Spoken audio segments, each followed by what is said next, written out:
Assalamualaikum Assalamualaikum warahmatullahi warahmatullahi Warahmatullahi wabarakatuh. wabarakatuh. Kami dari kelompok 5, Teknologi Rekayasa Komputer Angkatan 57, ingin mempresentasikan materi yang telah kami buat. Sebelumnya, izinkan kami memperkenalkan diri. Saya Esther Angelin dengan NIM J0304201064. Nama saya Dava Kamil dengan NIM J0304201140. Nama saya Raffi Rashid Parmana dengan NIM J0304201134. Nama saya Ivan Denerol dengan NIM J030420101060. Nama saya Muhammad Zeki Aulia dengan NIM J0304202160. Baik, di sini ada beberapa materi yang ingin kami sampaikan. Berikut ada 5 materi yang kami sampaikan. Yang pertama yaitu CVSS. Nah, berikut adalah CVSS yang dimana Common Vulnerability Scoring System atau yang disingkat dengan CVSS adalah sebuah sistem penilaian yang digunakan untuk menggambarkan tingkat kerentanan keamanan pada sebuah kerentanan atau celah yang ada pada sistem komputer ataupun perangkat lunak. CVSS ini memberikan skor numerik untuk menggambarkan sejauh mana kerentanan tersebut dapat dieksploitasi dan berdampak pada sistem yang terkena. CVSS menggunakan pendekatan yang terstruktur dan objektif dalam mengevaluasi kerentanan keamanan. Skor yang dihasilkan oleh CVSS membantu pengguna untuk memahami dan membandingkan tingkat kerentanan di antara berbagai kerentanan yang ada. CVSS score sendiri terdiri 3 bahan atau 3 kelompok metrik untuk menilai kerentanan. Yang pertama ada base metric group. Ini merupakan ukuran intrinsik dari kerentanan itu sendiri. Skor ini mencakup sejumlah metrik yang menggambarkan karakteristik kerentanan seperti kompleksitas serangan, tingkat akses yang diperlukan, dan dampak pada kerentanan tersebut. Base score bersekitar antara 0,0 hingga 10,0, di mana skor yang lebih tinggi menunjukkan tingkat kerentanan yang lebih parah. Lalu yang kedua ada temporal score atau skor temporal, menyediakan informasi tentang faktor-faktor yang dapat berubah seiring waktu, seperti ketersediaan patch atau solusi mitigasi.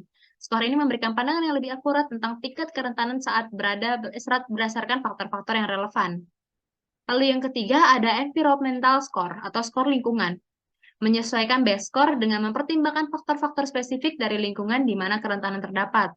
Faktor-faktor ini termasuk dampak bisnis, kepekaan data, dan kepentingan sistem yang terkena. Dengan menggabungkan ketiga skor tersebut, pengguna dapat memahami secara komprehensif tingkat kerentanan suatu sistem terhadap kerentanan tertentu. CVSS memberikan pedoman yang konsisten dan baku untuk menggambarkan dan membandingkan kerentanan keamanan, sehingga membantu pengguna dalam mengambil langkah-langkah mitigasi yang tepat untuk melindungi sistem dari ancaman keamanan. Baik, yang selanjutnya yaitu teknik pengelolaan perangkat yang aman digunakan untuk melindungi data dan aset. Selanjutnya.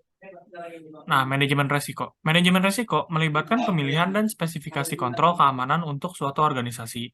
Kegiatan wajib dalam penelitian resiko adalah mengidentifikasi ancaman dan kerentanan. Cara menanggapi resiko yang teridentifikasi yaitu yang pertama, yaitu penghindaran resiko. Dengan cara berhenti melakukan aktivitas yang menimbulkan resiko. Lalu ada pengurangan resiko dengan cara mengambil tindakan untuk mengurangi kerentanan. Lalu ada juga berbagi resiko, yaitu dengan cara alihkan beberapa risiko ke pihak yang lain. Dan yang terakhir yaitu retensi resiko, yaitu dengan cara menerima resiko dan konsekuensinya. Yang selanjutnya. Nah, yaitu ada manajemen kerentanan. Nah, yang pertama yaitu ada menemukan atau discover. Kembangkan baseline jaringan dan identifikasi kerentanan keamanan pada jadwal otomatis yang teratur. Yang kedua yaitu ada prioritaskan aset atau prioritize assets. Mengategorikan aset ke dalam kelompok atau unit bisnis dan menetapkan nilai bisnis berdasarkan kekritisannya pada operasi bisnis. Yang ketiga yaitu menilai aset, menilai atau akses, yaitu tentukan profil resiko dasar untuk menghilangkan resiko berdasarkan kekritisan aset, kerentanan, ancaman, dan klarifikasi aset. Yang keempat yaitu melaporkan atau report, ukur tingkat resiko bisnis yang terkait dengan aset Anda sesuai dengan kebijakan keamanan Anda. Yang selanjutnya yaitu ada remediasi atau remediate, prioritaskan sesuai dengan resiko bisnis dan atasi kerentanan dalam urutan resiko. Yang terakhir yaitu ada memeriksa atau verify, verifikasi bahwa ancaman telah dihilangkan melalui audit tindak lanjut. Yang selanjutnya, nah yaitu yang terakhir yaitu ada melindungi data. Nah, melindungi data itu bisa dengan cara memastikan data terenkripsi.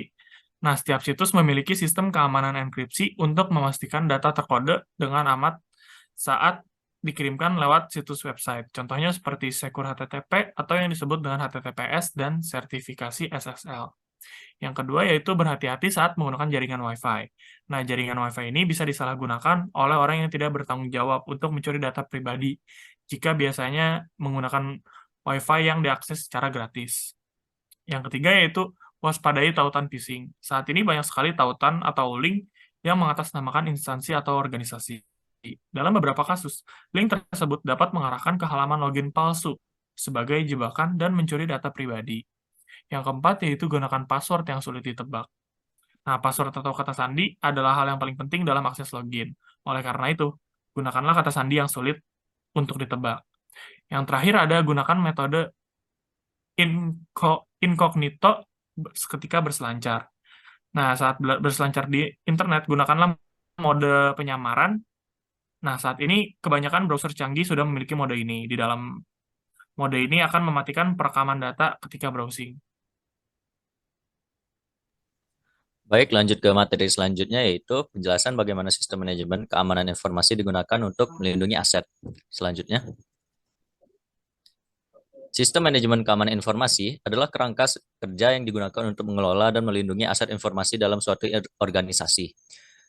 Cisco sendiri memiliki panduan dan praktik terkait menggunakan sistem manajemen keamanan informasi ini untuk melindungi aset, yaitu melibatkan yang pertama identifikasi dan penilaian risiko. Langkah pertama dalam penggunaan sistem manajemen keamanan informasi adalah mengidentifikasi dan mengevaluasi risiko yang mungkin terjadi terhadap aset informasi. Yang kedua yaitu kebijakan keamanan informasi.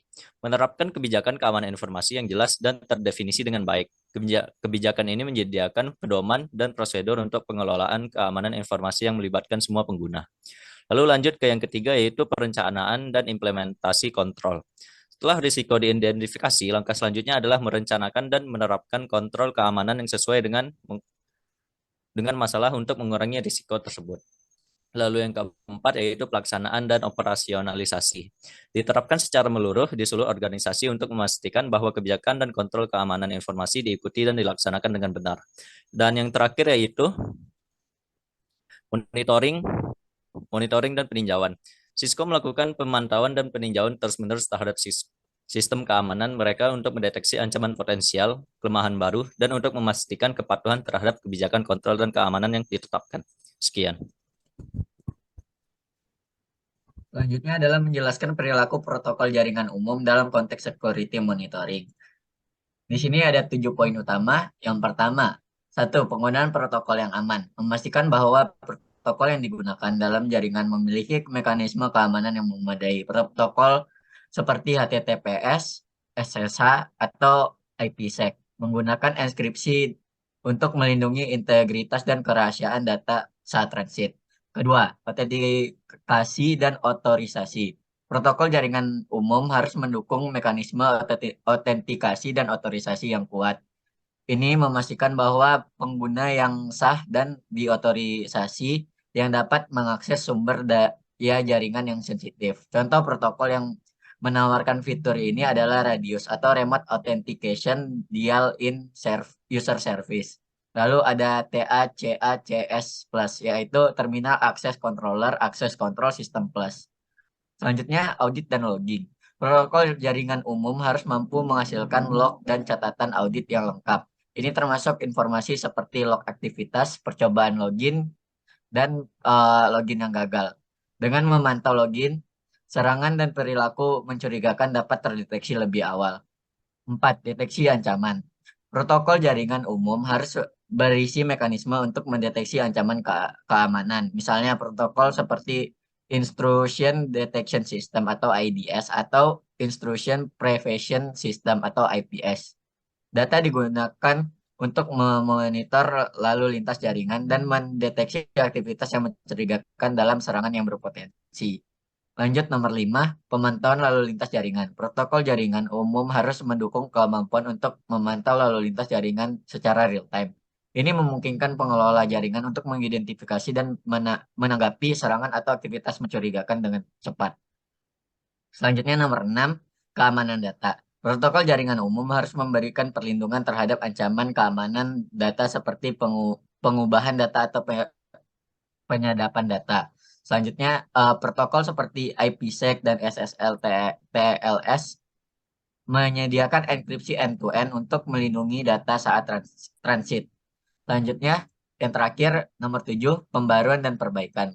Protokol jaringan umum harus terus diperbarui dan diperbaiki untuk mengatasi kerentanan keamanan yang baru ditemukan. Memastikan protokol jaringan yang digunakan selalu diperbarui dengan versi paling aman adalah langkah paling penting untuk menjaga keamanan jaringan.